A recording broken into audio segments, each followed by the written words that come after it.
जयपुर में अपनी मां की हत्या के आरोप में जेल में बंद आयुषी पर अब उसके मामा ने एक और गंभीर आरोप लगाया है।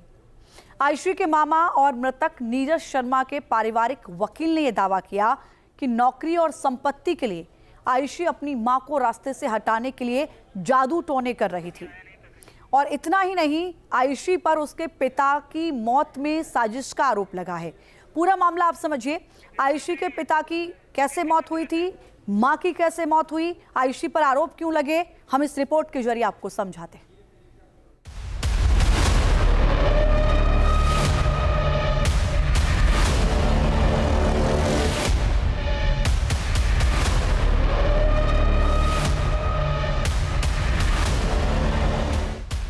जयपुर के नीरज शर्मा हत्याकांड में जांच जैसे जैसे आगे बढ़ रही है, वैसे वैसे चौंकाने वाले खुलासे हो रहे हैं।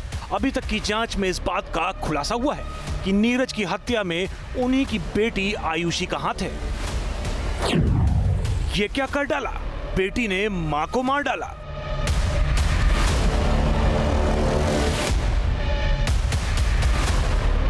लेकिन अब नीरज शर्मा हत्याकांड की गुत्थी और उलझ गई है। इस केस में चौंकाने वाला मोड़ आ गया है।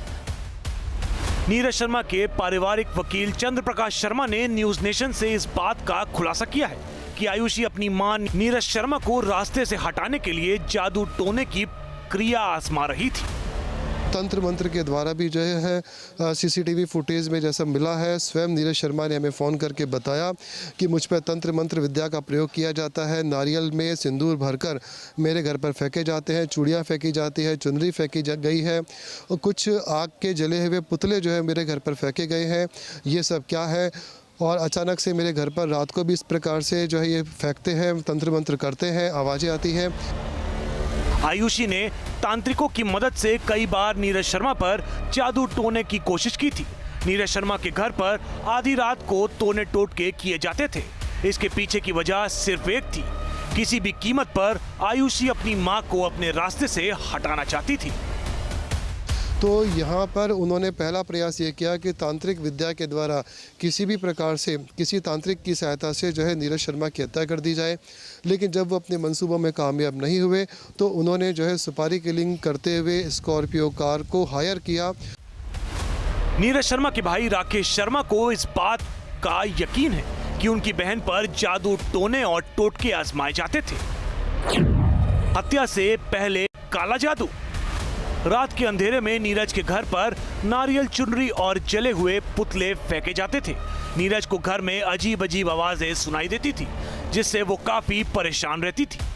जो हमारी सिस्टर बताया करती थी कि आए दिन हमारी सिस्टर को विभिन्न तरीकों से टॉर्चर प्रताड़ित करती थी। 27 तारीख को भी तांत्रिक क्रिया कराना, तांत्रिक उपकरण मिलना और कई तरह से इनके परिवार के वालों के द्वारा, सास के द्वारा धमकी देना, मारने की धमकी देना, सांगानेर थाने में जाके धमकी देना, ये सारी चीज़ें जो सिस्टर बताया करती थी, इस तरह प्रताड़ित किया करते थे। उन चीज़ों को देखते हुए शक होना लाजमी था। पुलिस के मुताबिक इस पूरी हत्याकांड की वजह आयुषी शर्मा की लालच को बताया जा रहा है। संपत्ति की लालच के चक्कर में आयुषी शर्मा ने मां और बेटी के पवित्र रिश्तों को कलंकित कर दिया है। आयुषी ने एक पल के लिए भी ये नहीं सोचा जिस मां ने उसको जन्म दिया, जिस मां ने उसे पाल पोष कर बड़ा किया, वो उसी मां को संपत्ति और नौकरी की लालच में मार डालेगी। दरअसल राजस्थान में जयपुर में रहने वाले विजय शर्मा की 1 साल पहले मौत हुई थी। वो कोर्ट में एलडीसी की नौकरी करते थे। बेटी चाहती थी कि अनुकंपा वाली नौकरी उसे मिले, लेकिन आयुषी शर्मा का एक भाई भी था जो दिव्यांग था। लिहाजा मां ने अनुकंपा की नौकरी खुद की और परिवार का पालन पोषण करने लगी।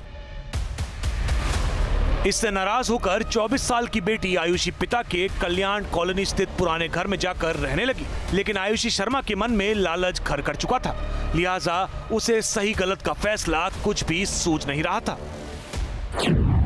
आयुषी ने अपने चचेरे भाई को जमीन का लालच देकर अपनी मां को मारने का प्लान बनाया।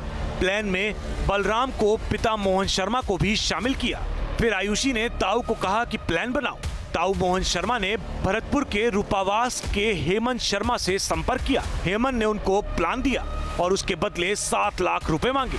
फिर हेमंत ने हरियाणा नंबर का स्कॉर्पियो भरतपुर से 35,000 में किराए पर ली और नीरज शर्मा को कुचलने के लिए आकाश शर्मा और अरविंद शर्मा को हायर किया। नीरज शर्मा की रेकी के लिए रोहित और मोहित को हायर किया गया। 3 जुलाई को जब नीरज शर्मा अपने दिव्यांग बेटे को कोचिंग छोड़कर लौट रही थी, तभी आरोपियों ने मौका पाकर उन्हें टक्कर मार दी और उनकी मौत हो गई। जब नीरज शर्मा सड़क पर खून से लथपथ तड़प रही थी, तब भी आयुषी ने अपनी मां को बचाने की कोशिश तक नहीं की। आयुषी ने अपने मामा को फोन कर अपनी मां की मौत की जानकारी दी। ये क्या कर डाला? बेटी ने मां को मार डाला। और जब आयुषी के मामा राकेश शर्मा ने पुलिस में मामले की शिकायत की, तो आयुषी उन्हीं से सवाल जवाब करने लगी। तभी नीरज के भाई को शक हो गया, लेकिन पंचनामा के दौरान आयुषी और नीरज के ससुराल वालों के हाव भाव देखकर राकेश समझ गए इसके पीछे हो ना हो कोई साजिश रची गई है। हम पंचनामा के लिए पहुंचे तो उनकी जो बॉडी लैंग्वेज थी, उनका जो उनकी पीयर ससुराल पक्ष का जो एटीट्यूड था, उनकी जो फेस रीडिंग थी, उनसे मुझे वो शक धीरे धीरे उसमें बढ़ता गया। जबकि मैंने एफआईआर में कुछ नहीं लिखा, मैंने सिर्फ ये लिखा एफआईआर में कि इसी तरीके से मेरी आज दिनांक को मेरी बहन की दुर्घटना हुई है, जिसमें मुझे सिर्फ हत्या की आशंका है। इसके आधार पर कम से कम 7 अपराधी पकड़ में आए। तो अभी जो मुख्य अभियुक्त बलराम है वो पकड़ से बाहर है। आयुषी ने जिस तरह अपनी मां को अपने रास्ते से हटाया, उससे नीरज के भाई का शक और बढ़ गया। उनका आरोप है कि आयुषी ने जब पिता की तबीयत खराब थी तो 3 महीने तक उन्हें किसी से मिलने नहीं दिया। यहाँ तक कि आयुषी ने अपनी मां को भी अपने पति से मिलने नहीं दिया।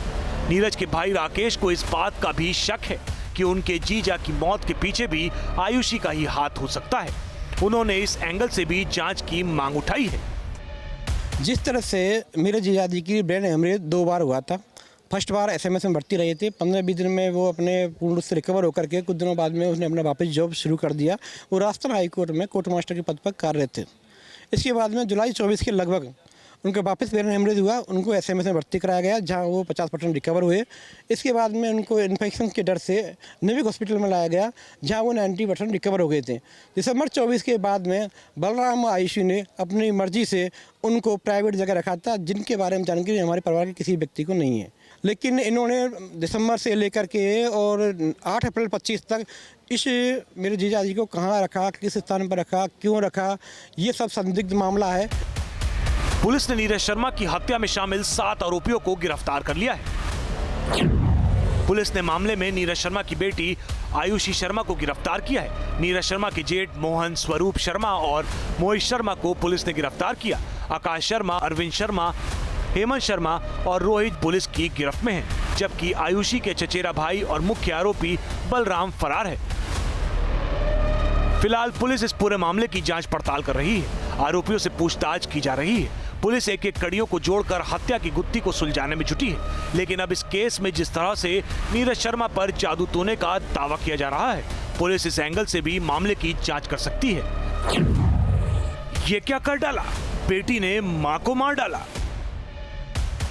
उम्मीद यही है कि एक मां को इंसाफ मिलेगा और दोषी बेटी को ऐसी कठोर सजा मिलेगी जो समाज और देश के लिए एक नजीर बनेगी, ताकि भविष्य में कोई भी संतान अपनी मां का कातिल नहीं बनेगा। पिता का जो यहाँ पर मौत हुई थी, उसके पीछे संदिग्ध अवस्था में मौत हुई थी, तो हो सकता है हत्या करवाई गई हो। माँ की मौत हुई थी, वो अब साफ हो चुका है कि दुर्घटना नहीं थी, एक हत्या ही थी। लेकिन इसके पीछे के कारण जो होते हैं, सबसे पहले संपत्ति हड़पना, जो कि सिर्फ आयुषी नहीं बल्कि और भी परिवार जो उसके थे वो भी शामिल इसके अंदर हो सकते हैं। दूसरा, नौकरी पाने की लालसा, उसके पीछे भी कई कहानियाँ हो सकती है। और तीसरा, जिस तरह से ये बता रहे हैं कि पति पत्नी की तरह रहते थे, ये बात पड़ोसी कुछ कहते नजर आते हैं, तो अवैध संबंध जैसी चीज़ें भी हो सकती है। इन तमाम चीज़ों पर प्रतापनगर थाना पुलिस मामले की जांच कर रही है, लेकिन ये संतुष्ट नहीं है जांच से। कहते हैं कि इसमें अब तक बलराम फरार है, जो कि मुख्य आरोपी है इस पूरे मामले का। वो जब तक गिरफ्तार नहीं हो जाता तब तक स्थिति साफ नहीं हो सकती। वीडियो जर्नलिस्ट राजू चौधरी के साथ मैं शरद पुरोहित, न्यूज़ नेशन, जयपुर। आपके मोबाइल पर तुरंत आएगी ब्रेकिंग न्यूज। स्क्रीन पर सबसे पहले दिखेगी बड़ी खबर। देश दुनिया की हर खबर एक जगह। अब आपके मोबाइल पर तुरंत फटाफट इंस्टॉल कीजिए न्यूज़ नेशन ऐप और रखिए खुद को अपडेट।